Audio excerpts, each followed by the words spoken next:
Hey guys, I'm back with another lifted mudding mower update, and as you can see right here, I've got my kill and start switches in place, and those are wired up and ready to go. You can also see that all the wiring is in place for the solenoid, the starter, and the kill and start switch. It's a little messy, but it's all there. If you want to see a video on how I basically wire up my lawn mowers, you can click this link right here, and it'll take you to a video that basically shows you the general idea of doing a quick and easy wiring system for a riding lawnmower to bypass all your safety switches and things of that nature.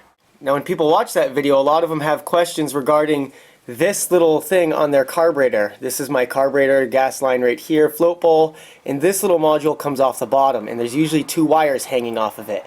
And when people rewire their lawnmowers, they're not really sure why they won't start or what to do with these wires. It's basically there to cut off fuel to the motor in the event that one of the safety switches gets tripped or something along those lines. Now an easy way to bypass this thing is to actually unscrew it from the bottom of your carburetor, snip the plunger off of the top, and screw it back into the bottom of your carburetor. You're going to cut the wires off the bottom and then wire everything up like I did in that past video, and it should start right up and work fine for you. And I've got the gas tank hanging here, and it's actually hanging here because I just washed it out the inside. Yes, that is washed out, but it doesn't look like it is, but believe me, I scrubbed the inside of it. Believe it or not, my hand can fit in that opening, just barely. So yeah, that's been all cleaned out. It's drying out right now and awaiting reassembly into the lifted mudding mower.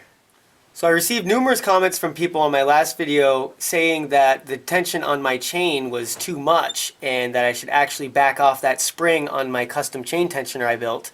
So I actually took everyone's advice and went ahead and did that. You can see it now has a slightly rustier spring, but it works all the same, and there's a lot less tension there, as you can see, and it's much easier for me to move with my hand.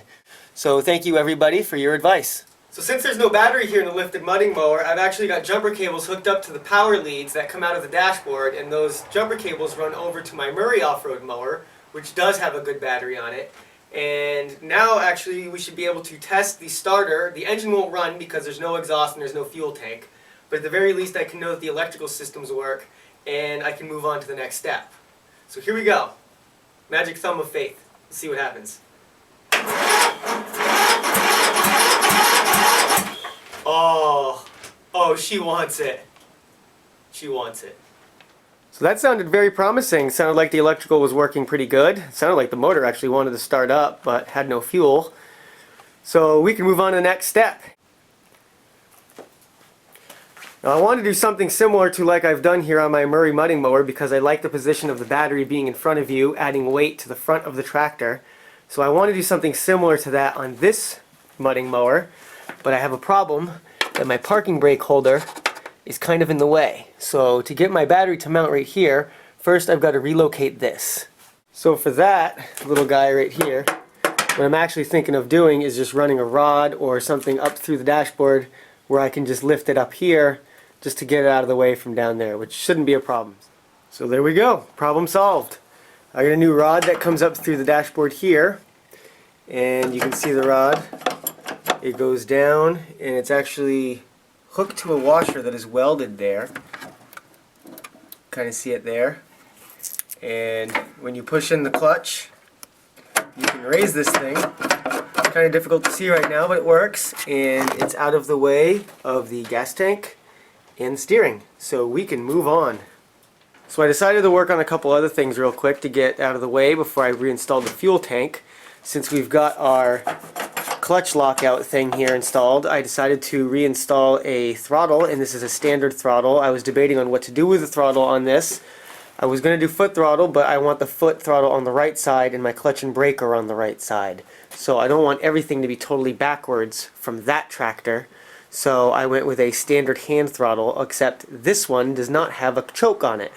And one of the big questions everyone always asks me is how you do the separate choke. And it's actually really easy. All you're going to do is find yourself a standard universal choke cable. You can get these for MTDs, you can order them on eBay, or you can go to auto parts stores and just ask for a manual choke cable and they'll know what you're talking about. And it'll look something like this. This is for an MTD. And what you're basically going to do is drill a hole somewhere in your dashboard where it's not going to be in the way of your fuel tank or steering or something like that. And you'll run your choke cable out to the engine. And most engines have a little hookup that looks like this on the carburetor, and you just have to put a little screw in right there.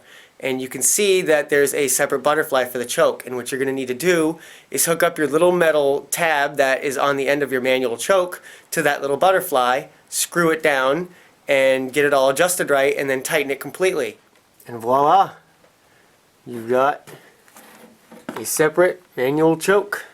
So I decided that everything like the choke, throttle, electrical, clutch, lockout thing was all in place now. It was a good time to put the gas tank in, which it is now in there and hooked up, the fuel line. And you can see I've got a beautiful mess of wires and cables and hoses and everything else. But everything clears the steering, everything clears each other, so I'm pretty happy about that. So as of right now, this thing's actually technically ready to ride. I could just throw some gas in the tank, hook some jumper cables up to my Jeep, fire this thing up and ride it. And who knows? That might be the next video you guys see.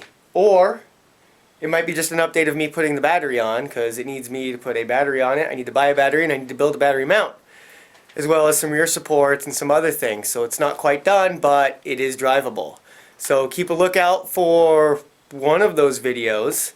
Also got a racing mower update to give you guys real soon, so keep an eye out for that as well. But thanks to all of you for your support, your comments, your suggestions, and things of that nature. I really hope you guys are enjoying the lifted mudding mower build, because I'm enjoying building it. It's kind of fun, and it'll be really fun when I'm finally driving it. So stay tuned, and we'll see you later.